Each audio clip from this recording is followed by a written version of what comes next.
आज तक रेडियो सुनता है सारा जहां। ज्ञान ध्यान।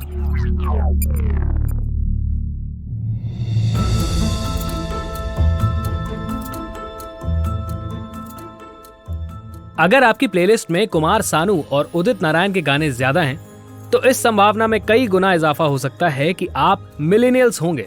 और अगर लूप पर बादशाह और नेहा कक्कड़ के गाने सुनते हैं, तो हो सकता है, मैं श्योर नहीं हूँ, न ये कोई प्रूवन थ्योरी है, लेकिन हो सकता है कि आप जेन जी हैं। लेकिन ये तो तुक्का मारना हुआ। मिलेनियल्स, जेन जी, बूमर, ये सभी जनरेशन के नाम हैं और इनके साल तय किए हुए हैं। और यहाँ तक कि कारण भी बताए गए हैं कि बूमर को बूमर क्यों कहा जाता है।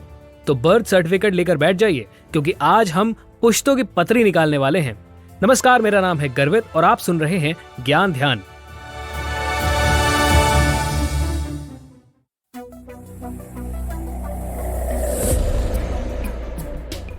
आपने कभी ना कभी किसी के मुंह से अपने लिए जरूर सुना होगा कि ये आजकल के बच्चे, इनका कुछ समझ में नहीं आता। ये सुनते सुनते आपको ध्यान भी नहीं होगा कि आप भी यही एग्जैक्ट लाइन दूसरों के लिए बोलने लग गए हैं। ये स्नैपचैट स्ट्रीक, वीडियो गेम की लाइव स्ट्रीमिंग, आजकल के बच्चे, इनका कुछ समझ में नहीं आता कि क्या करते हैं दिन भर। दरअसल गलती आपकी नहीं है, इसे जनरेशन गैप कहते हैं और दशकों से चली आ रही परंपरा है। एक जनरेशन दूसरे जनरेशन को समझने में स्ट्रगल कर रही है और जो समझ गया वही कूल है। वैसे बता दूं कि ये जनरेशन के नाम रखने वाले चोचले वेस्टर्न कल्चर का हिस्सा है। हमारे यहाँ ये सब नहीं होता था, लेकिन अब क्या कहा जाए, ग्लोबलाइजेशन की मार से कौन बचा है। वैसे जनरेशन का मतलब तो आप समझते हैं ना, चलिए फिर भी बता देता हूं। ये लैटिन शब्द जनरार से बना हुआ है और इसका मतलब होता है पैदा करना। अब मेन कहानी पर आते हैं। इसकी शुरुआत पहले वर्ल्ड वॉर से पहले होती है। साल 1883 और 1900 के बीच पैदा हुए बच्चों को द लॉस्ट जनरेशन कहते हैं। इतना सैड सा नाम इसलिए क्योंकि यही बच्चे अपनी जवानी में वर्ल्ड वॉर 1 लड़ रहे थे।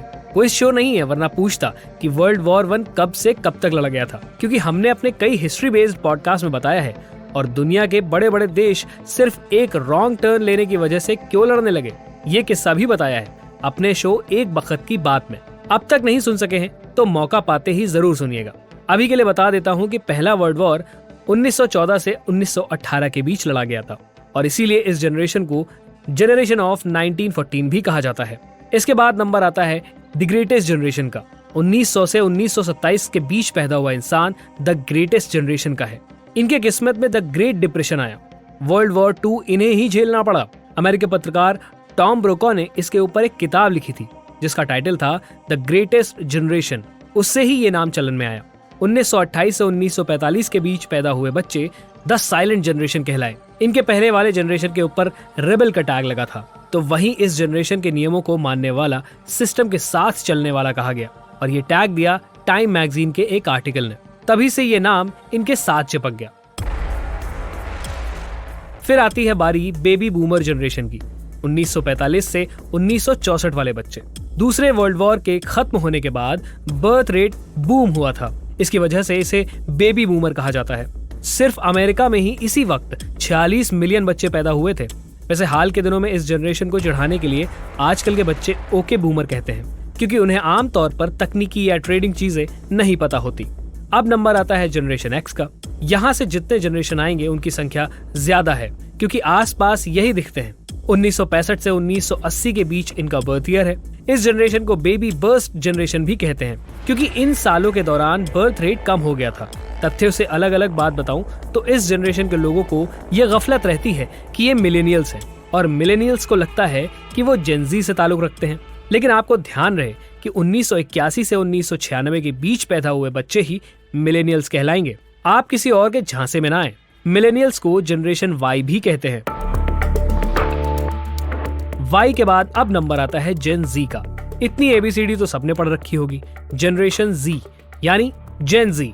जन्म का वक्त 1997 से 2012। इनके बारे में कहा जाता है कि ये अपने ऊपर प्रेशर नहीं लेते, न सोशल, न इकोनॉमिकल, न ही स्टेटस की। इन्हें जूमर भी कहते हैं क्योंकि इनका एंटरटेनमेंट पर वर्चस्व है। और सबसे आखिर में नंबर आता है जनरेशन अल्फा का। 1913 के बाद के सभी बच्चे अल्फा यानी अकेली जनरेशन है जो पूरी तरह से 21वीं सदी की है। ये भविष्य है। इनके बारे में तो क्या ही कहा जाए, इन्हें तो बस हम दुआएं ही दे सकते हैं। अब तक की जनरेशन ने जो गलतियां की उनसे सबक लें, नई गलतियां करें, बेहतर दुनिया बनाएं।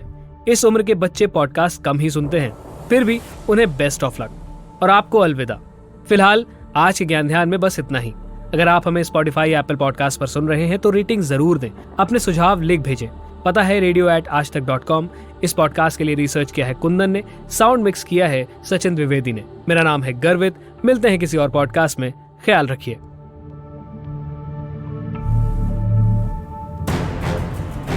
युद्ध का आरंभ होना है।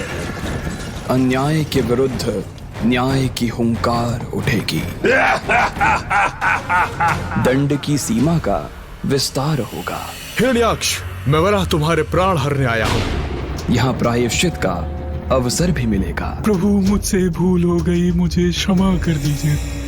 और सत्य असत्य की तुलना की जाएगी। तू क्षमा के लायक नहीं है दुष्ट। शंखनाद हो चुका है। देव और दानव युद्ध के मैदान में हैं। किंतु विजय किसकी होगी?